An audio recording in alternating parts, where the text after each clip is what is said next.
Punjabi radio USA ਸੁਣ ਰਹੇ ਸਾਰੇ ਹੀ ਮਾਣਯੋਗ ਅਤੇ ਸਤਿਕਾਰਤ ਸਰੋਤਿਆਂ ਨੂੰ ਪੰਜਾਬੀ ਰੇਡੀਓ USA ਦੀ ਟੀਮ ਅਤੇ ਮੇਰੇ ਰਾਜਕਨਵੀਰ ਸਿੰਘ ਨੂੰ ਆਪ ਜੀ ਨੂੰ ਬਹੁਤ ਪਿਆਰ ਸਤਿਕਾਰ ਸਹਿਤ ਦੋਨੋਂ ਅੱਜ ਜੋੜ ਕੇ ਨਿੱਘੀ ਜਿਹੀ ਸਤਿ ਸ੍ਰੀ ਅਕਾਲ। ਸਭ ਨੂੰ ਜੀ ਇਹਨੂੰ ਆਖਦੇ ਹਾਂ ਸਰੋਤਿਓ, ਪ੍ਰੋਗਰਾਮ ਅਪਡੇਟ ਅਮਰੀਕਾ ਖਬਰਾਂ ਦੇ ਅੱਜ ਦੇ ਇਸ ਬੁਲੇਟਿਨ ਦੇ ਵਿੱਚ ਆਪ ਸਭ ਦਾ ਨਿੱਘਾ ਸਵਾਗਤ ਹੈ। ਇਸ ਬੁਲੇਟਿਨ ਦੇ ਵਿੱਚ ਤੁਹਾਡੇ ਲਈ ਪੇਸ਼ ਕਰਦੇ ਹਾਂ ਅਮਰੀਕਾ ਦੀਆਂ ਅਤੇ ਅੰਤਰਰਾਸ਼ਟਰੀ ਖਬਰਾਂ, ਉਸ ਦੇ ਨਾਲ weather, stock market, exchange rate ਦੀ ਜਾਣਕਾਰੀ। ਅੱਜ 16 ਜੂਨ ਦਿਨ ਵੀਰਵਾਰ। ਖਬਰਾਂ ਸ਼ੁਰੂ ਕਰਨ ਤੋਂ ਪਹਿਲਾਂ ਸਾਡੇ ਅੱਜ ਦੇ ਪ੍ਰੋਗਰਾਮ ਦੇ ਸਪਾਂਸਰ ਦਾ ਧੰਨਵਾਦ ਕਰਨਾ ਚਾਹੁੰਦੇ ਹਾਂ। ਅਪਡੇਟ ਅਮਰੀਕਾ ਨੂੰ ਸਪਾਂਸਰ ਕੀਤਾ ਹੈ ਖਾਲਸਾ ਇੰਸ਼ੋਰੈਂਸ ਏਜੰਸੀ ਵਾਲੇ, ਜਿਨ੍ਹਾਂ ਦੇ ਕੋਲੋਂ ਤੁਸੀਂ ਹਰ ਤਰ੍ਹਾਂ ਦੀ ਇੰਸ਼ੋਰੈਂਸ ਕਰਵਾ ਸਕਦੇ ਹੋ। ਜੇਕਰ ਤੁਸੀਂ AARP ਦੇ ਮੈਂਬਰ ਹੋ ਤੇ ਤੁਹਾਡੀ ਹੋਮ ਅਤੇ ਆਟੋ ਇੰਸ਼ੋਰੈਂਸ ਦੇ ਵਿੱਚ 30% ਤੱਕ ਦਾ ਡਿਸਕਾਊਂਟ ਦਵਾ ਸਕਦੇ ਨੇ, ਬਸ਼ਰਤੇ ਤੁਹਾਡਾ ਰੈਕਡ ਕਲੀਨ ਹੋਵੇ। ਇਸ ਦੇ ਨਾਲ ਨਾਲ ਇਹ ਹਰ ਤਰ੍ਹਾਂ ਦੀ ਇੰਸ਼ੋਰੈਂਸ ਕਰਦੇ ਨੇ। ਉਸ ਦੇ ਬਾਰੇ ਜਾਣਕਾਰੀ ਲਈ ਇਹਨਾਂ ਨੂੰ ਕਾਲ ਕਰ ਸਕਦੇ ਹੋ 408-272-2500 4082722500। ਇਸ ਦੇ ਨਾਲ ਨਾਲ ਸੰਤੋਖ ਸਿੰਘ, ਪਰਮਜੀਤ ਕੌਰ ਬਾਸੀ ਫਰੀਮੌਂਟ, ਮਨਜੀਤ ਸਿੰਘ, ਨਰਿੰਦਰ ਕੌਰ ਕੁਲਾਰ ਕਲੋਵਿਸ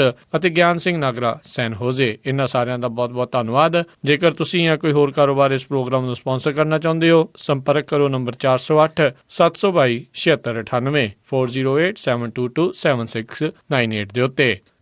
ਤੇ ਹੁਣ ਖਬਰਾਂ ਦੀ ਸ਼ੁਰੂਆਤ ਕਰਦੇ ਹਾਂ। ਸਭ ਤੋਂ ਪਹਿਲਾਂ ਸ਼ੁਰੂਆਤ ਕਰਦੇ ਹਾਂ ਪ੍ਰੈਜ਼ੀਡੈਂਟ ਬਰਾਕ ਓਬਾਮਾ ਤੇ ਵਾਈਸ ਪ੍ਰੈਜ਼ੀਡੈਂਟ ਜੋ ਬਾਈਡਨ ਅੱਜ ਓਰਲੈਂਡੋ, ਫਲੋਰੀਡਾ ਦੇ ਵਿੱਚ ਪਹੁੰਚੇ, ਜਿੱਥੇ ਪਿਛਲੇ ਦਿਨੀ ਉਮਾਰ ਮਤੀਨ ਦੇ ਦੁਆਰਾ 49 ਲੋਕਾਂ ਨੂੰ ਗੋਲੀਆਂ ਮਾਰ ਕੇ ਮਾਰ ਦਿੱਤਾ ਗਿਆ। ਇੱਥੇ ਪ੍ਰੈਜ਼ੀਡੈਂਟ ਬਰਾਕ ਓਬਾਮਾ ਉਹਨਾਂ ਨੇ ਪੀੜਤ ਪਰਿਵਾਰਾਂ ਦੇ ਨਾਲ ਗੱਲਬਾਤ ਕੀਤੀ ਤੇ ਇਹਨਾਂ ਦੇ ਮੈਮੋਰੀਅਲ ਦੇ ਉੱਤੇ ਫੁੱਲ ਭੇਂਟ ਕੀਤੇ। ਇੱਥੇ ਪ੍ਰੈਜ਼ੀਡੈਂਟ ਬਰਾਕ ਓਬਾਮਾ ਨੇ ਸੰਬੋਧਨ ਕਰਦੇ ਹੋਏ ਆਖਿਆ ਵੀ ਇਸ ਮੌਕੇ ਦੇ ਉੱਤੇ ਅਮਰੀਕਾ ਦੇ ਲਈ ਵੱਡੀਆਂ ਚੁਣੌਤੀਆਂ ਨੇ ਗਨ ਕੰਟਰੋਲ ਨੂੰ ਲੈ ਕੇ। ਉਹਨਾਂ ਨੇ ਇਹ ਵੀ ਆਖਿਆ ਵੀ ਉਹ ਕਿਸੇ ਪੋਲਿਟਿਕਸ ਦਾ ਪਰਵਾਹ ਨਹੀਂ ਕਰਦੇ ਜਿੰਨੀ ਦੇਰ ਤੱਕ ਲੋਕ ਸੁਰੱਖਿਅਤ ਰਹਿਣ। ਉਹਨਾਂ ਨੇ ਇੱਥੇ ਅਰੋਰਾ ਥੀਏਟਰ ਅਤੇ ਨਿਊ ਟਾਊਨ ਸਕੂਲ ਦੀ ਸ਼ੂਟਿੰਗ ਦੀ ਵੀ ਗੱਲ ਕੀਤੀ। ਉਹਨਾਂ ਨੇ ਆਖਿਆ ਵੀ ਉਹ ਮਾਰਨ ਵਾਲਿਆਂ ਦੇ ਮੰਤਵ ਚਾਹੇ ਵੱਖ-ਵੱਖ ਹੋਣ, ਪਰ ਇਹਨਾਂ ਸਾਰਿਆਂ ਦੇ ਵਿੱਚ ਇੱਕ ਕਾਮਨ ਚੀਜ਼ ਸੀ ਵੀ ਇਹਨਾਂ ਸਾਰਿਆਂ ਦੇ ਕੋਲ ਉਸ ਤਰੀਕੇ ਦੇ ਹਥਿਆਰ ਸਨ ਜਿਨ੍ਹਾਂ ਦੇ ਕਰਕੇ ਅਨੇਕਾਂ ਲੋਕਾਂ ਦੀ ਜਾਨ ਚਲੇ ਗਈ। ਇੱਥੇ ਪੀੜਤ ਪਰਿਵਾਰਾਂ ਨਾਲ ਗੱਲਬਾਤ ਕਰਦੇ ਹੋਏ ਪ੍ਰੈਜ਼ੀਡੈਂਟ ਬਰਾਕ ਓਬਾਮਾ ਤੇ ਵਾਈਸ ਪ੍ਰੈਜ਼ੀਡੈਂਟ ਜੋ ਬਾਈਡਨ, ਉਹਨਾਂ ਨੇ ਪਰਿਵਾਰਾਂ ਨੂੰ ਹੌਸਲਾ ਦਿੱਤਾ ਤੇ ਆਖਿਆ ਵੀ ਉਹ ਵੀ ਉਹਨਾਂ ਦੇ ਦਰਦ ਨੂੰ ਸਮਝਦੇ ਨੇ ਤੇ ਉਹ ਹਰ ਇੱਕ ਤਰੀਕੇ ਦੀ ਕੋਸ਼ਿਸ਼ ਕਰਨਗੇ ਵੀ ਏਦਾਂ ਦੀ ਹਰਕਤ ਅੱਗੇ ਤੋਂ ਨਾ ਹੋਵੇ। ਉੱਥੇ ਉਹਨਾਂ ਨੇ ਇਹ ਵੀ ਆਖਿਆ ਵੀ ਹਰ ਇੱਕ ਨੂੰ ਫੜਨਾ ਵੀ ਸਰਕਾਰ ਦੇ ਲਈ ਬਹੁਤ ਵੱਡੀ ਚੁਣੌਤੀ ਆ, ਪਰ ਆਪਾਂ ਇਹਨਾਂ ਗਨ ਕੰਟਰੋਲਜ਼ ਲਾ ਨੂੰ ਲਿਆ ਕੇ ਇਹੋ ਜਿਹੇ ਹਮਲਿਆਂ ਦੇ ਉੱਤੇ ਕਾਬੂ ਜ਼ਰੂਰ ਪਾ ਸਕਦੇ ਹਾਂ। ਇਸ ਸ਼ਰਧਾਂਜਲੀ ਸਮਾਰੋਹ ਦੇ ਵਿੱਚ ਪ੍ਰੈਜ਼ੀਡੈਂਟ ਅਤੇ ਵਾਈਸ ਪ੍ਰੈਜ਼ੀਡੈਂਟ ਦੇ ਨਾਲ ਰਿਪਬਲਿਕਨ ਸੈਨੇਟਰ ਮਾਰਕੋ ਰੂਬੀਓ ਵੀ ਮੌਜੂਦ ਸਨ। ਉਧਰ ਐਰੀਜ਼ੋਨਾ ਦੇ ਸੈਨੇਟਰ ਰਿਪਬਲਿਕਨ ਪਾਰਟੀ ਵੱਲੋਂ ਜੌਨ ਮਕੇਨ, ਉਹਨਾਂ ਨੇ ਅੱਜ ਇਹ ਆਖ ਦਿੱਤਾ ਵੀ ਪ੍ਰੈਜ਼ੀਡੈਂਟ ਬਰਾਕ ਓਬਾਮਾ ਸਿੱਧੇ ਤੌਰ ਦੇ ਉੱਤੇ ਓਰਲੈਂਡੋ ਅਟੈਕ ਦੇ ਲਈ ਜ਼ਿੰਮੇਵਾਰ ਨੇ। ਉਹਨਾਂ ਨੇ ਆਈਸਿਸ ਦੇ ਨਾਲ ਇਸ ਦੀਆਂ ਕੜੀਆਂ ਜੋੜੀਆਂ ਤੇ ਉਹਨਾਂ ਨੇ ਆਖਿਆ ਵੀ ਪ੍ਰੈਜ਼ੀਡੈਂਟ ਬਰਾਕ ਓਬਾਮਾ ਆਈਸਿਸ ਨੂੰ ਰੋਕਣ ਦੇ ਵਿੱਚ ਨਾਕਾਮ ਰਹੇ ਨੇ, ਜਿਸ ਕਰਕੇ ਆਈਸਿਸ ਨੂੰ ਇਹੋ ਜਿਹੇ ਬੰਦੇ ਭਰਤੀ ਕਰਨ ਦਾ ਮੌਕਾ ਮਿਲਿਆ ਤੇ ਇਹ ਅਟੈਕ ਹੋਇਆ, ਜਿਸ ਕਰਕੇ ਉਹ ਪ੍ਰੈਜ਼ੀਡੈਂਟ ਬਰਾਕ ਓਬਾਮਾ ਨੂੰ ਇਸ ਹਮਲੇ ਦੇ ਲਈ ਸਿੱਧਾ ਜ਼ਿੰਮੇਵਾਰ ਮੰਨਦੇ ਨੇ। ਉਸ ਤੋਂ ਬਾਅਦ ਦੇ ਵਿੱਚ ਉਹਨਾਂ ਨੇ ਆਪਣੇ ਇਸ ਬਿਆਨ ਤੋਂ ਪੈਰ ਪਿੱਛੇ ਹਟਾਏ ਤੇ ਆਖਿਆ ਵੀ ਉਹ ਗਲਤੀ ਦੇ ਨਾਲ ਪ੍ਰੈਜ਼ੀਡੈਂਟ ਬਰਾਕ ਓਬਾਮਾ ਦੇ ਉੱਤੇ ਇਦਾਂ ਦੇ ਦੋਸ਼ ਘੜ ਗਏ। ਉਹਨਾਂ ਨੇ ਆਖਿਆ ਵੀ ਪ੍ਰੈਜ਼ੀਡੈਂਟ ਬਰਾਕ ਓਬਾਮਾ ਜਿਨ੍ਹਾਂ ਨੇ ਆਪਣੇ ਟਰੂਪਸ ਇਰਾਕ ਦੇ ਵਿੱਚੋਂ ਕੱਢ ਲਏ, ਜਿਸ ਕਰਕੇ ਆਈਸਿਸ ਨੂੰ ਆਪਣੇ ਅੱਤਵਾਦੀ ਸੰਗਠਨ ਨੂੰ ਵਧਾਉਣ ਦੇ ਵਿੱਚ ਮੌਕਾ ਮਿਲਿਆ, ਜਿਸ ਕਰਕੇ ਉਹ ਜ਼ਿੰਮੇਵਾਰ ਮੰਨਦੇ ਨੇ। ਉਸ ਤੋਂ ਬਾਅਦ ਦੇ ਵਿੱਚ ਇਹ ਆਖਿਆ ਵੀ ਉਹ ਰਾਸ਼ਟਰਪਤੀ ਨੂੰ ਨਿੱਜੀ ਤੌਰ ਦੇ ਉੱਤੇ ਜ਼ਿੰਮੇਵਾਰ ਨਹੀਂ ਮੰਨਦੇ, ਬਲਕਿ ਉਹਨਾਂ ਦੀਆਂ ਪਾਲਿਸੀਜ਼ ਦੇ ਕਰਕੇ ਇਹ ਘਟਨਾ ਅਮਰੀਕਾ ਦੀ ਧਰਤੀ ਦੇ ਉੱਤੇ ਘਟੀ, ਜਿਸ ਕਰਕੇ 49 ਲੋਕਾਂ ਦੀ ਜਾਨ ਚਲੇ ਗਈ।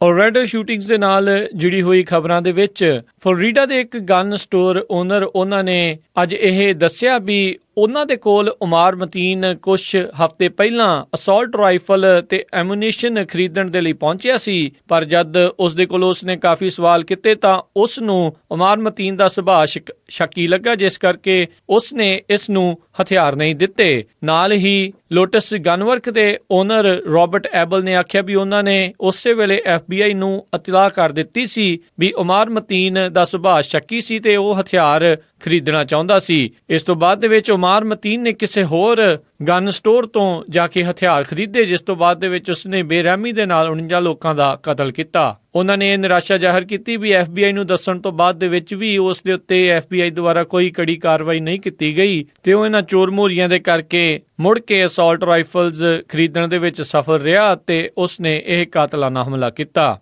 ਔਰਲੈਂਡੋ ਦਾ ਸ਼ੂਟਰ ਉਮਾਰ ਮਤੀਨ ਦੀ ਘਰਵਾਲੀ ਨੂਰ ਸਲਮਾਨ, ਜਿਸ ਨੂੰ ਕੱਲ੍ਹ FBI ਵਧੇਰੇ ਜਾਣਕਾਰੀ ਦੇ ਲਈ ਪੁੱਛਤਾਛ ਦੇ ਲਈ ਲੈ ਕੇ ਗਈ ਸੀ, ਉਹ ਖਿੜਕੀ ਦੇ ਵਿੱਚ ਫਸਦੀ ਨਜ਼ਰ ਆਉਂਦੀ ਆ। ਅਧਿਕਾਰੀਆਂ ਦੇ ਵੱਲੋਂ ਦੱਸਿਆ ਜਾਂਦਾ ਆ ਉਮਾਰ ਮਤੀਨ ਜਿਸ ਵੇਲੇ ਉਹ ਹਮਲਾ ਕਰ ਰਿਹਾ ਸੀ ਅਤੇ ਆਪਣੇ ਆਪ ਨੂੰ ਉਸਨੇ ਬਾਥਰੂਮ ਦੇ ਵਿੱਚ ਬੰਦ ਕੀਤਾ ਹੋਇਆ ਸੀ, ਉਸ ਵੇਲੇ ਉਸਦੀ ਘਰਵਾਲੀ ਨੂਰ ਸਲਮਾਨ ਉਸਦੇ ਨਾਲ ਗੱਲਬਾਤ ਹੋਈ ਟੈਕਸਟ ਦੇ ਜ਼ਰੀਏ। ਨੂਰ ਸਲਮਾਨ ਨੇ ਉਸ ਗੱਲਬਾਤ ਦੇ ਵਿੱਚ ਇਹ ਵੀ ਆਖਿਆ ਵੀ ਉਹ ਉਸ ਨੂੰ ਪਿਆਰ ਕਰਦੀ ਆ, ਜਦਕਿ ਇਸ ਤੋਂ ਪਹਿਲਾਂ ਨੂਰ ਸਲਮਾਨ ਇਹ ਵੀ ਦਾਅਵਾ ਕਰ ਚੁੱਕੀ ਆ ਵੀ ਉਸ ਨੂੰ ਕੁੱਟਦਾ ਵੀ ਰਿਹਾ ਆ ਤੇ ਉਸ ਨੂੰ ਪਤਾ ਸੀ ਵੀ ਏਦਾਂ ਦਾ ਕੋਈ ਹਮਲਾ ਉਮਾਰ ਮਤੀਨ ਕਰ ਸਕਦਾ ਆ। ਫੇਸਬੁੱਕ ਦੇ ਉੱਤੇ ਵੀ ਉਮਾਰ ਮਤੀਨ ਦਾ ਇਹ ਗੁੱਸਾ ਉਹਦੇ ਪੋਸਟ ਦੇ ਦੁਆਰਾ ਝਲਕਦਾ ਆ। ਉਸਨੇ ਅਖੀਰਲੀ ਪੋਸਟ ਦੇ ਵਿੱਚ ਇਹ ਦਾਅਵਾ ਕੀਤਾ ਸੀ ਵੀ ਆਉਂਦੇ ਕੁਝ ਦਿਨਾਂ ਦੇ ਵਿੱਚ ਆਈਸਿਸ ਦੇ ਦੁਆਰਾ USA ਦੇ ਵਿੱਚ ਹਮਲੇ ਕੀਤੇ ਜਾਣਗੇ। ਇਸੇ ਚੀਜ਼ ਨੂੰ ਦੇਖਦੇ ਹੋਏ ਅਧਿਕਾਰੀਆਂ ਨੇ ਫੇਸਬੁੱਕ ਨੂੰ ਆਖਿਆ ਵੀ ਉਮਾਰ ਮਤੀਨ ਦੀ ਫੇਸਬੁੱਕ ਅਕਾਊਂਟਸ ਦਾ ਸਾਰਾ ਡਾਟਾ ਉਹਨਾਂ ਨੂੰ ਦਿੱਤਾ ਜਾਵੇ ਜਾਂਚ ਪੜਤਾਲ ਦੇ ਲਈ। ਇਹਨਾਂ ਸਾਰੀਆਂ ਗੱਲਾਂ ਤੋਂ ਇਦਾਂ ਪ੍ਰਤੀਤ ਹੋ ਰਿਹਾ ਹੈ ਵੀ ਆਉਂਦੇ ਸਮੇਂ ਦੇ ਵਿੱਚ ਉਮਾਰ ਮਤੀਨ ਦੀ ਘਰਵਾਲੀ ਨੂਰ ਸਲਮਾਨ ਆ, ਉਸ ਦੇ ਉੱਤੇ ਵੀ ਦੋਸ਼ ਲੱਗਣਗੇ ਤੇ ਉਸ ਨੂੰ ਸਜ਼ਾ ਹੋ ਸਕਦੀ ਆ, ਕਿਉਂਕਿ ਉਸ ਨੂੰ ਇਸ ਹਮਲੇ ਦੀ ਅਗਾਊਂ ਜਾਣਕਾਰੀ ਸੀ, ਪਰ ਉਸਨੇ ਅਧਿਕਾਰੀਆਂ ਦੇ ਨਾਲ ਉਹ ਜਾਣਕਾਰੀ ਸਾਂਝੀ ਨਹੀਂ ਕੀਤੀ।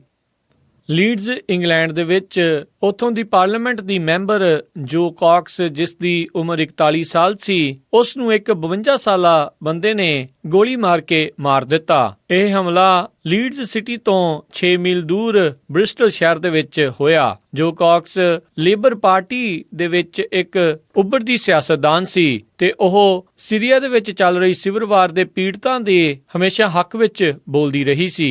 ਹਮਲਾਵਰ ਦਾ ਨਾਮ ਥਾਮਸ ਮੇਅਰ ਦੱਸਿਆ ਜਾਂਦਾ ਆ। ਥਾਮਸ ਮੇਅਰ ਇੱਕ ਨੀਓ ਨਾਜ਼ੀ ਐਸੋਸੀਏਸ਼ਨ ਨੈਸ਼ਨਲ ਅਲਾਇੰਸ ਦਾ ਆਪਣੇ ਆਪ ਨੂੰ ਸਪੋਰਟਰ ਦੱਸਦਾ ਆ। ਜੋ ਕਾਕਸ ਦੀ ਇਸ ਹੱਤਿਆ ਤੋਂ ਸਾਰੇ ਹੀ ਬਹੁਤ ਅਚੰਭੇ ਦੇ ਵਿੱਚ ਨੇ। ਅਗਲੇ ਹਫ਼ਤੇ ਬ੍ਰਿਟੇਨ ਯੂਰਪੀਅਨ ਯੂਨੀਅਨ ਦੇ ਵਿੱਚ ਰਹੇਗਾ ਜਾਂ ਨਹੀਂ, ਉਸ ਦੇ ਮਾਮਲੇ ਦੇ ਵਿੱਚ ਰੈਫਰੈਂਡਮ ਹੋਣਾ ਹੈ। ਜੋ ਕਾਕਸ ਦੀ ਮੌਤ ਨੂੰ ਦੇਖਦੇ ਹੋਏ ਦੋਨਾਂ ਹੀ ਧਿਰਾਂ ਦੇ ਵੱਲੋਂ ਉਹਨਾਂ ਨੂੰ ਸ਼ਰਧਾਂਜਲੀ ਭੇਟ ਕੀਤੀ ਗਈ ਤੇ ਆਪੋ ਆਪਣੀ ਕੈਂਪੇਨਿੰਗ ਰੋਕ ਦਿੱਤੀ ਗਈ। 1990 ਤੋਂ ਬਾਅਦ ਦੇ ਵਿੱਚ ਇਹ ਪਹਿਲੀ ਘਟਨਾ ਵਾਪਰੀ ਆ ਜਿੱਥੇ ਇੱਕ ਸਿਟਿੰਗ MP ਆ ਉਸ ਨੂੰ ਅਸੈਸੀਨੇਟ, ਉਸ ਦੀ ਹੱਤਿਆ ਕੀਤੀ ਗਈ ਹੋਵੇ। ਬ੍ਰਿਟੇਨ ਦੇ ਵਿੱਚ ਗਨ ਖਰੀਦਣ ਦੇ ਲਈ ਲਾਜ਼ ਬਹੁਤ ਹੀ ਜ਼ਿਆਦਾ ਸਖਤ ਨੇ। ਥਾਮਸ ਮੇਅਰ ਦੇ ਕੋਲ ਇਹ ਬੰਦੂਕ ਕਿਸ ਤਰ੍ਹਾਂ ਪਹੁੰਚੀ, ਇਸ ਦੇ ਪ੍ਰਤੀ ਜਾਂਚ ਸ਼ੁਰੂ ਹੋ ਚੁੱਕੀ ਆ।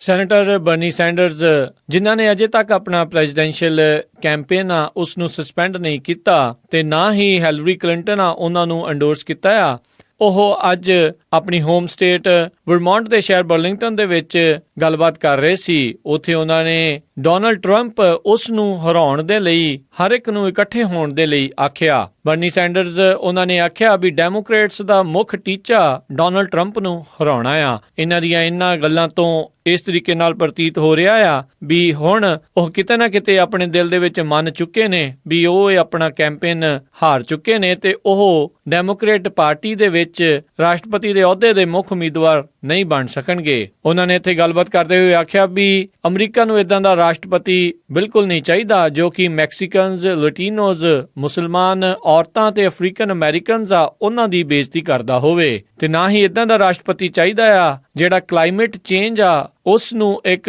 ਅਫਵਾਹ ਮੰਨਦਾ ਹੋਵੇ, ਜਦ ਕਿ ਸਾਇੰਸਦਾਨਾਂ ਦੇ ਵੱਲੋਂ ਉਸ ਦੇ ਲਈ ਬਹੁਤ ਕੁਝ ਤੱਥਾਂ ਸਮੇਤ ਦੱਸਿਆ ਜਾ ਚੁੱਕਾ ਆ। ਤੇ ਨਾ ਹੀ ਇਦਾਂ ਦਾ ਰਾਸ਼ਟਰਪਤੀ ਚਾਹੀਦਾ ਆ ਜੋ ਕਿ ਇਸ ਟਾਈਮ ਚੱਲ ਰਹੀ ਇਨਕਮ ਇਨਇਕੁਐਲਿਟੀ ਦੇ ਦੌਰ ਦੇ ਵਿੱਚ ਅਮੀਰ ਲੋਕਾਂ ਨੂੰ billions of dollars the tax break ਦੇਣਾ ਚਾਹੁੰਦਾ ਹੋਵੇ। ਇਸ ਸਾਲ ਦੀ ਆਖਰੀ ਪ੍ਰਾਇਮਰੀ ਵਾਸ਼ਿੰਗਟਨ DC ਦੇ ਵਿੱਚ ਆਲਰੇਡੀ ਹੋ ਚੁੱਕੀ ਆ ਜਿੱਥੇ ਹਿਲਰੀ ਕਲਿੰਟਨ ਆ ਉਸ ਦੀ ਜਿੱਤ ਹੋਈ ਆ। ਬਰਨੀ ਸੈਂਡਰਜ਼ ਪਿਛਲੇ ਦਿਨੀ ਹਿਲਰੀ ਕਲਿੰਟਨ ਨੂੰ ਮਿਲੇ ਸੀ। ਉਹਨਾਂ ਨੇ ਇਹ ਆਖਿਆ ਵੀ ਸੈਕਟਰੀ ਕਲਿੰਟਨ ਅਤੇ ਉਹਨਾਂ ਦੇ ਦਰਮਿਆਨ ਬਹੁਤ ਸਾਰੀਆਂ ਅਸਹਿਮਤੀਆਂ ਨੇ, ਪਰ ਨਾਲ ਇਹ ਵੀ ਗੱਲ ਆ ਵੀ ਬਹੁਤ ਸਾਰੇ ਇਸ਼ੂਜ਼ ਦੇ ਉੱਤੇ ਉਹਨਾਂ ਦੇ ਵਿਚਾਰ ਮਿਲਦੇ ਨੇ ਜਾਂ ਇੱਕ ਦੂਜੇ ਦੇ ਕਾਫੀ ਕਰੀਬ ਨੇ। ਇਸੇ ਕਰਕੇ ਜਿਹੜਾ ਵੀ ਡੈਮੋਕ੍ਰੇਟ ਪਾਰਟੀ ਦਾ ਉਮੀਦਵਾਰ ਹੋਵੇਗਾ ਉਸ ਨੂੰ ਜਨਰਲ ਇਲੈਕਸ਼ਨਸ ਦੇ ਵਿੱਚ ਜਿਤਾਉਣ ਦੇ ਲਈ ਸਾਰੇ ਡੈਮੋਕ੍ਰੇਟ ਪਾਰਟੀ ਦੇ ਸਪੋਰਟਰਸ ਆ ਪੂਰਾ ਜ਼ੋਰ ਲਾ ਦੇਣ। ਕੈਲੀਫੋਰਨੀਆ ਦੀ ਆਰਥਿਕਤਾ ਅਰਥ ਵਿਵਸਥਾ ਇਸ ਮੌਕੇ ਦੁਨੀਆ ਭਰ ਦੇ ਵਿੱਚ 6ਵੇਂ ਨੰਬਰ ਤੇ ਪਹੁੰਚ ਚੁੱਕੀ ਆ। ਪਿਛਲੇ ਸਾਲ ਦੇ ਡਾਟਾ ਦੇ ਅਨੁਸਾਰ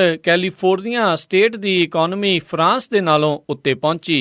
ਇਸ ਲਿਸਟ ਦੇ ਵਿੱਚ ਸਭ ਤੋਂ ਵੱਡੀ ਇਕਨੋਮੀ US ਦੀ ਆ, ਉਸ ਤੋਂ ਬਾਅਦ ਚ ਚਾਈਨਾ, ਜਾਪਾਨ, ਜਰਮਨੀ ਤੇ ਫਿਰ UK ਦਾ ਨੰਬਰ ਆਉਂਦਾ ਆ। ਪਿਛਲੇ ਸਾਲ ਕੁੱਲ ਅਮਰੀਕਾ ਦੀ ਆਰਥਿਕਤਾ 2.4% ਵਧੀ, ਜਦਕਿ ਕੱਲੀ ਕੈਲੀਫੋਰਨੀਆ ਦੀ 4.1% ਵਧੀ। ਉਧਰ ਫਰਾਂਸ ਦੀ ਆਰਥਿਕਤਾ ਦੇ ਵਿੱਚ ਮਹਿਜ 1.1% ਦਾ ਵਾਧਾ ਹੋਇਆ, ਜਿਸ ਕਰਕੇ ਕੈਲੀਫੋਰਨੀਆ ਨੇ ਫਰਾਂਸ ਨੂੰ ਪਛਾੜਦੇ ਹੋਏ 6ਵਾਂ ਸਥਾਨ ਹਾਸਲ ਕੀਤਾ। ਜੇ ਅਮਰੀਕਾ ਦੇ ਵਿੱਚ ਸੂਬਿਆਂ ਦੇ ਉੱਤੇ ਨਜ਼ਰ ਮਾਰੀਏ ਤਾਂ ਪਿਛਲੇ ਸਾਲ ਦੇ ਵਿੱਚ ਕੈਲੀਫੋਰਨੀਆ ਦੇ ਵਿੱਚ ਸਭ ਤੋਂ ਵੱਧ ਜੌਬਸ ਕ੍ਰੀਏਟ ਹੋਈਆਂ। ਇਕੱਲੇ ਕੈਲੀਫੋਰਨੀਆ ਨੇ ਫਲੋਰੀਡਾ ਤੇ ਟੈਕਸਸ ਦੋਨਾਂ ਦੀਆਂ ਜੌਬਸ ਤੋਂ ਵੱਧ ਜੌਬਾਂ ਕ੍ਰੀਏਟ ਕੀਤੀਆਂ। ਇਸ ਸੂਚੀ ਦੇ ਵਿੱਚ ਭਾਰਤ ਦੀ ਆਰਥਿਕਤਾ 8ਵੇਂ ਨੰਬਰ ਤੇ ਰਹੀ।